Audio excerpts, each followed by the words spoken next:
Hello, welcome back to ladies planet. ഇന്ന് നമ്മൾ ചെയ്യുന്നത് റവയും പുഴുങ്ങിയ മുട്ടയൊക്കെ വെച്ച് ചെയ്തെടുക്കാൻ പറ്റുന്ന നല്ല ടേസ്റ്റി ആയിട്ടുള്ളൊരു സ്നാക്കാണ് കേട്ടോ. തീർച്ചയായിട്ടും നിങ്ങൾ ട്രൈ ചെയ്ത് നോക്കണം. നിങ്ങൾക്ക് എന്തായാലും ഇഷ്ടമാവും. നമുക്ക് എങ്ങനെയാണ് ഇത് ഉണ്ടാക്കുന്നത് എന്നുള്ളത് നോക്കാം. വീഡിയോയിലേക്ക് പോകുന്നതിൻ്റെ മുൻപായിട്ട് താഴെ കാണുന്ന ലൈക്ക് ബട്ടൺ ഒന്ന് ക്ലിക്ക് ചെയ്യാൻ മറക്കരുത്. ചാനൽ സബ്സ്ക്രൈബ് ചെയ്യാതെ വീഡിയോ കാണുന്നവർ പ്ലീസ് ഒന്ന് സബ്സ്ക്രൈബ് ചെയ്ത് സപ്പോർട്ട് ചെയ്യാം. അപ്പോൾ നമുക്ക് എങ്ങനെയാണ് ഈ സ്നാക്ക് ഉണ്ടാക്കുന്നത് എന്നുള്ളത് നോക്കാം. ആദ്യം നമുക്ക് ഇതിലേക്കൊരു മസാല ഉണ്ടാക്കണം. അതിന് വേണ്ടിയിട്ടൊരു കടായി വെച്ച് ചൂടാക്കിയിട്ട് അതിലേക്ക് ആവശ്യത്തിനുള്ള വെളിച്ചെണ്ണ ചേർത്ത് കൊടുക്കാം. ഞാനിവിടെ 1.5 ടേബിൾ സ്പൂണോളം വെളിച്ചെണ്ണ ചേർത്തിട്ടുണ്ട്. ഇനി ഇതിലേക്ക് ചെറിയൊരു സവാള പൊടിയായിട്ട് അരിഞ്ഞതും എരിവിന് ആവശ്യത്തിനുള്ള പച്ചമുളകും ഒരു തണ്ട് കറിവേപ്പില അരിഞ്ഞതും കൂടെ ചേർത്തിട്ട് നമുക്കിത് നല്ല പോലെ ഒന്ന് വഴറ്റിയെടുക്കാം. പെട്ടെന്ന് വഴന്ന് കിട്ടാൻ വേണ്ടിയിട്ട് ആദ്യം തന്നെ ആവശ്യത്തിനുള്ള ഉപ്പ് ചേർത്ത് കൊടുക്കാം കേട്ടോ. അപ്പോൾ ഇത് ചെറുതായിട്ടൊന്ന് വാടി വരുന്ന സമയത്ത് നമുക്കിതിലേക്ക് ഇഞ്ചി വെളുത്തുള്ളി പേസ്റ്റ് ചേർത്ത് കൊടുക്കാം. ഞാനിവിടെ 1/2 ടീസ്പൂൺ ഇഞ്ചി വെളുത്തുള്ളി പേസ്റ്റാണ് കേട്ടോ ചേർക്കുന്നത്. ഇഞ്ചി വെളുത്തുള്ളി പേസ്റ്റ് ചേർത്തിട്ട് അതിൻ്റെ പച്ചമണം മാറുന്ന സമയത്ത് നമുക്കിതിലേക്കുള്ള മസാലപ്പൊടികൾ ചേർത്ത് കൊടുക്കാം.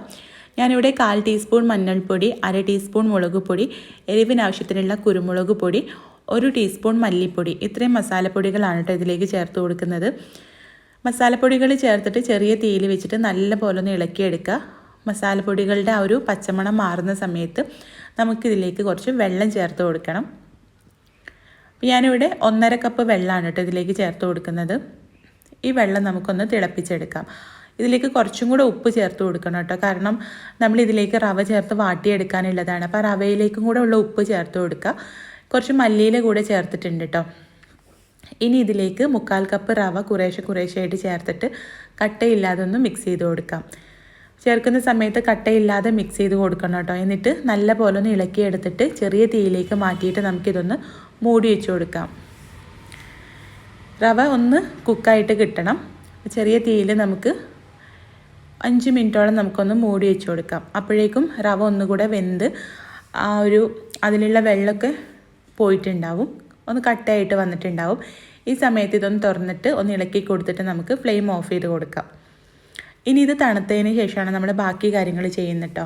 തണുത്ത് കഴിഞ്ഞാൽ നമുക്കിത് വലിയൊരു ഉരുളാക്കിയിട്ട് ഒരു പിടി എടുത്തിട്ട് വലിയൊരു ഉരുളാക്കിയിട്ട് കയ്യിൽ വെച്ചിട്ടൊന്ന് പരത്തി കൊടുക്കുക.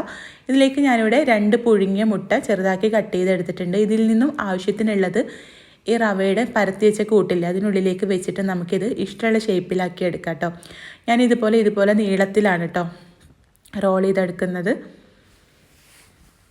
അപ്പോൾ കോഴിമുട്ട നിങ്ങൾക്ക് വേണമെങ്കിൽ നീളത്തിൽ മുറിച്ചിട്ടും വെക്കാം. ഇങ്ങനെ ആകുമ്പോൾ ഒന്നുകൂടെ നല്ലതായിരിക്കും കേട്ടോ, ചെറുതാക്കി മുറിച്ച് വെക്കുകയാണെങ്കിൽ. അപ്പോൾ ഇതുപോലെ നമുക്ക് ഓരോന്നും ചെയ്തെടുക്കാം. കയ്യിൽ എണ്ണ പുരട്ടുകയാണെങ്കിൽ നമുക്ക് പെട്ടെന്ന് തന്നെ ഒട്ടിപ്പിടിക്കാതെ ചെയ്തെടുക്കാൻ പറ്റും. അപ്പോൾ ഇങ്ങനെ നമുക്ക് ഓരോന്നും ഷേപ്പ് ചെയ്തെടുത്തതിന് ശേഷം നല്ല ചൂടുള്ള എണ്ണയിലിട്ടിട്ട് ഫ്രൈ ചെയ്തെടുക്കാം. അപ്പോൾ ഈ കോഴിമുട്ടയാണെങ്കിലും ഈ റവയുടെ കൂട്ടാണെങ്കിലും ഒക്കെ നമ്മൾ വേവിച്ചെടുത്തതാണല്ലോ. അപ്പോൾ അതുകൊണ്ട് നമുക്ക് ഒരുപാട് സമയം എടുത്തിട്ട് ഫ്രൈ ചെയ്യൊന്നും വേണ്ട കേട്ടോ. നല്ല ചൂടുള്ള എണ്ണയിലേക്ക് ഇട്ടിട്ട് ഹൈ ഫ്ലെയിമിലിട്ടിട്ട് തന്നെ ഫ്രൈ ചെയ്താൽ മതി. നമ്മളിത് ചെറിയ തീയിലൊക്കെ വെച്ചിട്ടാണ് ഫ്രൈ ചെയ്യുന്നതെങ്കിൽ ഇത് പൊട്ടി പോകാനുള്ള ചാൻസ് ഉണ്ട് കേട്ടോ. അപ്പോൾ അതുകൊണ്ട് തന്നെ നല്ല ചൂടുള്ള എണ്ണയിലേക്ക് ഇട്ട് കൊടുക്കണം. എന്നിട്ട് കരിഞ്ഞു പോവാതെ അതിൻ്റെ അടുത്ത് തന്നെ നിന്നിട്ട് ജസ്റ്റ് ഒന്ന് അങ്ങോട്ടും ഇങ്ങോട്ടും ഇളക്കിയെടുത്തിട്ട് പെട്ടെന്ന് തന്നെ കോരിയെടുക്കാം. കണ്ടോ, നമുക്ക് നല്ല ഷേപ്പിൽ തന്നെ കിട്ടിയിട്ടുണ്ട്.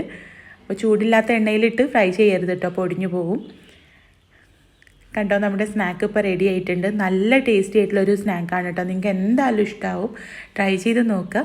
ട്രൈ ചെയ്ത് നോക്കുന്ന സമയത്ത് ഫീഡ്ബാക്ക് അറിയിക്കാനും വീഡിയോ ഇഷ്ടമായിട്ടുണ്ടെങ്കിൽ ലൈക്ക് ചെയ്യാനും ഷെയർ ചെയ്യാനും മറക്കരുത് കേട്ടോ. അപ്പോൾ നമുക്ക് അടുത്ത നല്ലൊരു വീഡിയോ ആയിട്ട് കാണാം. താങ്ക്